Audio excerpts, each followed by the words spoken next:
Hello everybody, it is I, Eternal Flame here, and today I'm here to talk about something that I find pretty interesting. As we all know, JJK is a pretty amazing series, where it has amazing fights, it has pretty decent world building and decent world building potential, very good characters, a lot of things to love about JJK. However, in spite of that, because of JJK's relative style and relative quickness, as well as how concise and tight the story is, there is a lot of things that people wish they could have seen about JJK, me myself included. So recently I asked in a community post, what are some things that you guys wish you could have seen in JJK? And I'm going to today go over every single comment that was posted in this community post, as well as talk about my opinion on them, how much it would have added to the series, if I agree that it's necessary to add this at all or not. I'm just very curious today. And then finally, I'm going to put them into a tier list themselves that is going to vary on how much or how little we need to see this in the series, if I think this would have added to the series, if I think it was necessary or not necessary. So without further ado, let's get into this. So the first comment we're going to go over is from this guy named Josh Inbetweener. That is the same guy who I recorded a video with on his channel about Jujutsu Jeopardy, which is really funny, so I recommend checking that out when you're done here.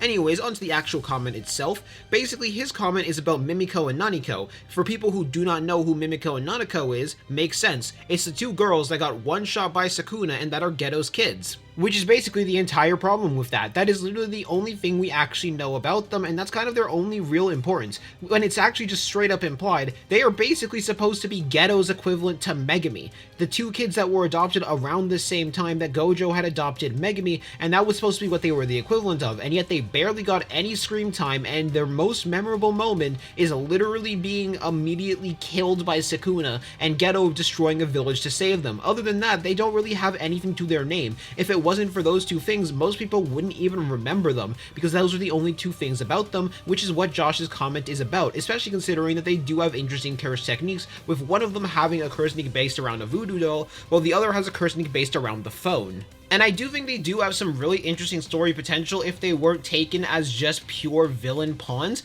Like, it would have been really interesting to see them both go to Jujutsu High, despite their relationship with Gojo, knowing Gojo is the one who killed their dad. But at the same time, they could have ended up going to honor Geto's last wish, mainly because Geto had no ill will towards the sorcerers, so they could have no ill will towards the sorcerers either. Which would be a really interesting character dynamic, especially for someone like Yuji and Megami to have as well, especially Yuji, considering how Yuji is as a person in comparison to them, with them both being obsessed with Geto's will, but at the same time them probably getting reminded of Geto from Yuji. There was a lot of ways this story could have gone, but in my opinion, I do not think that it's like fully necessary, but I think it would have been really interesting if they ended up becoming students. Mainly because there's just a lot of interesting ways Gege could potentially take them if he decided that he wasn't going to kill them off immediately just to have Sukuna wake up again. Like, it would be really interesting to see them on the Sukuna battlefield as well, to see how they end up using their techniques, or against other opponents if they were allowed to grow alongside Yuji, Nobara, and Megami, which would also end up filling out the first year roster even more than it already was filled out,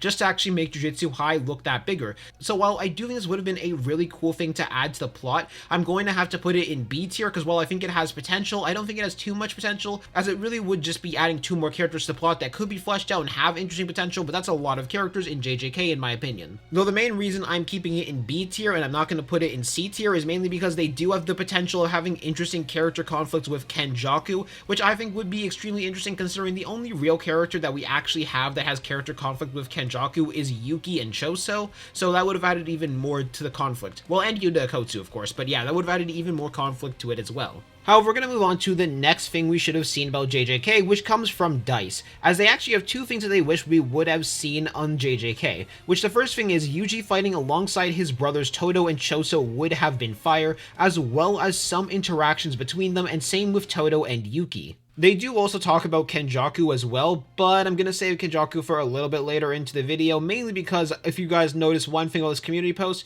you're going to notice that Kenjaku is very much repeated among the comments of wasted potential. So first, of course, I'm going to talk about Yuji, Todo, and Choso and them all having to have fought together, and this is something I absolutely agree with, because it's something I think that would have been so cool. Seeing Choso and Todo actually talk with each other, seeing how they interact with, because they both have the entire brother relationship with Yuji. I also think Yuji and Choso need more development because, like, their brother bond is kind of lackluster, because a lot of it is based on implications and off-screen, so that's kind of a big issue there. I even talked about this in another video where I explore the possibility of what would have happened if Choso joined the battle against Mahito earlier, about how epic of a tag team that Choso, Yuji, and Todo would actually be, purely because Choso just gives a lot with Todo to swap with, so I just think it would have been an epic tag team, especially with the reveal now that Todo can literally do 50 swaps a second, so just imagine that with blood manipulation, and that would be insane. Now granted, Gege does also explain why Todo couldn't show up until now, because they didn't want to risk the potential of Sukuna finding out about Todo still being able to use Boogie Woogie through Yuji, even though that risk ended up being proven wrong, mainly because of the fact that Sukuna can't actually sense through Yuji, or else he would have known how they cheated, but at the same time they didn't want to take that risk either way, and while I do have problems with that as a whole being their narrative answer, at the same time there is a narrative answer, so I can get why, but it also just kind of cuts any potential of this happening, but I think this does have really cool potential, mainly just them interacting and them fighting together would be absolutely insane. And from a character perspective, it would just really help to develop them all and just flesh out their relationship, which I think is needed for a lot of relationships in JJK, because most of them are just generally off-screen in my opinion, which is also something similar we're going to get to with Yuki and Todo especially. However, while I do think this would help flesh out the relationship, I would put this in B tier right next to the Mimiko and Nanako stuff, which while I do think this does have good potential for them as characters internally, I don't think we need to see it too much, but I think it would have been really, really nice to see, and would have just made several moments have that much more impact. Now, I think Yuki and Todo kind of suffers from a similar problem, because while we do know that Yuki is Todo's mentor, Yuki has literally never mentioned Todo once, and Yuki and Todo we see together for a total of one flashback. We literally never see them together again. Like, somehow Yuki has never mentioned her student once, not even to Yuji, you know, the person who was supposed to be their brother, which is absolutely insane to me. And while I do think that seeing some moments between Yuki and Todo would have helped to flesh out Yuki and Todo's character, it would have helped to flesh out their relationship and how they were as a mentor and student and how Todo became so strong, I am going to have to put it in C tier. Not because I don't think this is unnecessary, but more so because of the fact that I don't actually see this adding that much to the plot. Like, I'd love to see this being in a light novel and a side novel, rather than it actually being in the main JJK story, because I do think if it wasn't the main JJK story, a lot more people would think of it as filler rather than something necessary, but if it was like a side story or a like light novel or something like that, I think it would be really, really cool. So I'm gonna have to put it in C tier, because while I do think it has some potential, I don't think it's absolutely necessary, but both of these are still really good things that would definitely help with the plot. Now up next, the next comment that we're going to go over comes from JW, where they believe that something that we should have seen from JJK is a bit more info about the first people to ever harness curse energy for anything would have been nice, and this is something I 100% agree on. Like, considering how important curse energy is to the world, I genuinely feel like we should know a bit more about curse energy and who was the first people to discover it, especially considering Kenjaku, our literal main villain's entire plot, is around optimizing curse energy, while Yuki Sukuna, a pretty major player, is also around a removal of curse energy, and literally everything is about curse energy. So I genuinely do feel like we should find out a little bit more about the first people to ever use curse energy. And for that one, I am going to put it in A tier, mainly because I hold the belief that curse energy is truly the main villain of this series, so the more we learn about curse energy, the better it is, because we can especially learn about what started everything and how humanity ended up on this path. And I just do think that this would genuinely add a lot to the series if we do ever find out what caused curse energy. As they also talk about getting a deeper dive in Panda's situation with his siblings. However, in my opinion, I do think it's extremely clear that Panda's siblings are just dead and that they're all destroyed by Kashimo, as well as the difference between a Shikigami and Cursed Spirits, which that, in my opinion, is more so a Gege should have explained it clearer rather than a missed opportunity, at least in my opinion. However, I do see where they're coming from. As I record this, I'm realizing we are definitely going to have a part 2 of this video where we cover even more of the comments on this community post, mainly because of the fact that I am only through a total of 3 of the comments so far, and this video is already around 9 minutes long, so yeah, I'm definitely going to make a part 2 for this video that's probably going to come out like Thursday or Wednesday. I'm not entirely sure yet, but it is going to come out nonetheless, so be hyped up for that one, and I'm probably going to turn this into a series as well. So yeah, anyways, let's get back into more Missed JJK Opportunities, where the next one comes from Ziga, and this is basically going to encompass all of the Kenjaku and Yuji relationship ones, mainly because a lot of people have a massive issue, me myself included, that Kenjaku and Yuji barely talk or really have no relationship whatsoever, and this is an extremely missed opportunity. After all, the literal only interaction that Kenjaku and Yuji have whatsoever in the entire story is when Kenjaku leaves and Yuji is basically on the ground after Mahito's defeat. That is the only interaction they have, despite Kenjaku being Yuji's creator. Despite the fact that Yuji becomes aware of the fact that Kenjaku is his parent, because he knows that him and Choso are siblings, and Choso's aware of the fact that Kenjaku is his parent. Now, yes, he doesn't know that Kenjaku is his mom, but that doesn't matter. He is aware of the fact that Kenjaku is his creator. And despite the fact that Yuji has people that are aware of Kenjaku, like Tengen, around him,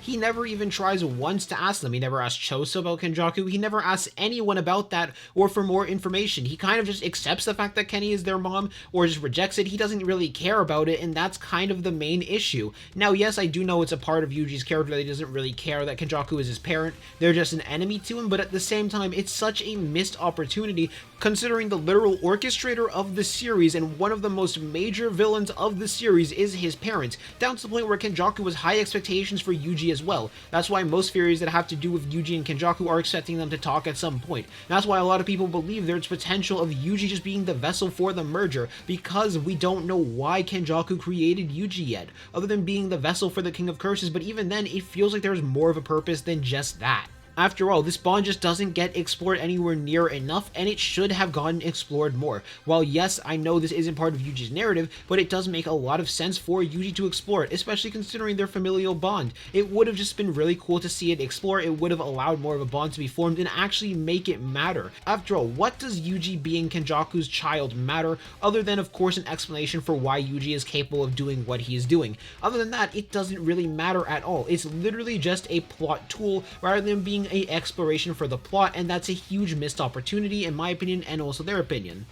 Like, even if you want Yuji not to focus on Kenjaku that much, you could just straight up just have Yuji ask a bit more to Tengen about Kenjaku, so maybe Yuji could try and find out why Kenjaku made him, because there's definitely more to him than just the strength, and the fact that Yuji is not even curious a little bit about that is actually a complete shock to me. Like, especially considering he's aware Choso's a creation of Kenjaku, and yet Choso has quite a bit more going for him in comparison to Yuji, and yet he still doesn't want to ask more. He still doesn't want to find out more, which is a complete shock to me, and just an absolute wasted opportunity that Gege had missed. And now on to the next missed opportunity that they talk about, which is Jujutsu Kaisen and Cursed Energy only being limited to Japan, and the world building only being in Japan, and this is something I absolutely agree with. Now yes, there is an actual in-universe explanation as to why Cursed Energy doesn't go past Japan. We are aware of this, but at the same time, it is such a missed opportunity to not see curses of different places. Like, this would be such an easy way to have them go from different place to place. It would be really cool in my opinion, and like the only thing that comes out of Cursed Energy only being a Japan exclusive thing is literally just the US government entire government subplot that Kenjaku does, and even then it doesn't really lead up to much. All it does is help out with the culling games and the merger plot, which is really unnecessary in my opinion. Now I don't mean the merger plot itself is unnecessary, but more so the addition of the US military is unnecessary. Well, more than just US military, the militaries of the world, but still, whatever, you all get the point. After all, up to this point, we don't really know what the purpose of it was yet. Now, it might actually end up having another purpose that we don't know about, but we don't know about the purpose of it yet. So this is definitely a missed opportunity that I'm going to put in A tier, because while I do think it would help the plot a lot, I don't think it's absolutely necessary. And now we're going to move on to the next one from Hobby Horse, where Hobby Horse actually has two of them, where the first one they have is Heian era flashback, which is something that everybody in JJK wants, but considering Sukuna is still alive and JJK is still going, I won't call this a missed opportunity yet, mainly because so long as Sukuna lives, there is a chance for there being a Heian era flashback, and I'm going to hold out hope, so I will not be including it, but just know for all of you who want to know where it would be, assuming the Heian era flashback doesn't happen, it's an S,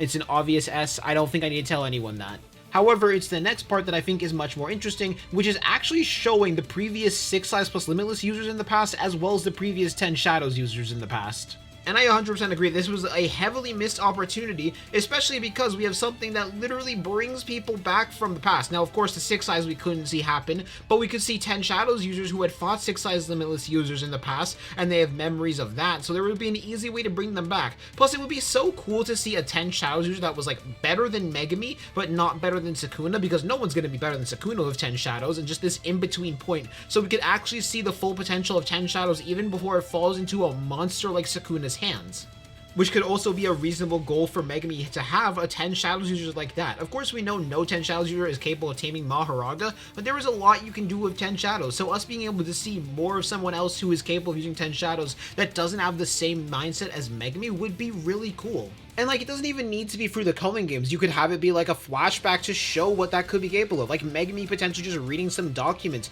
or a light novel, or just something like that. Just some way for us to see another 10 Shadows user that is not Sukuna or Megami. And that could also be the way to show a 6 size plus limitless user, and show why Gojo is the strongest of them, why none of them match him, because none of them have the Gojo mentality, even though they are strong deities themselves. Like, we know both the 10 Shadows and the 6 Size Plus Limitless, as well as the Kamo clan, all have, like, legacy-type characters and legacy-type techniques to them, so it would just be really cool to see this. And just really cool for us to be able to be hyped up for the future for someone like Megami and what their potential abilities could be, via seeing the past and what the past is capable of, considering how highly the past is spoken about in Jujutsu Kaisen. However, in terms of missed opportunities, I'm going to have to put this in high A tier. I don't think it adds enough to the story for it to be an S tier. However, I do think it adds enough for it to be really, really close to S tier, and just be something that would be really nice to actually add to the story. So I think this is a good add-on, and that's where I'm going to stop this video in particular. Now, there are still more parts of the community post that I actually haven't talked about in this respective video, but I'm going to save that for another video that I'm making that's likely going to come out later this week.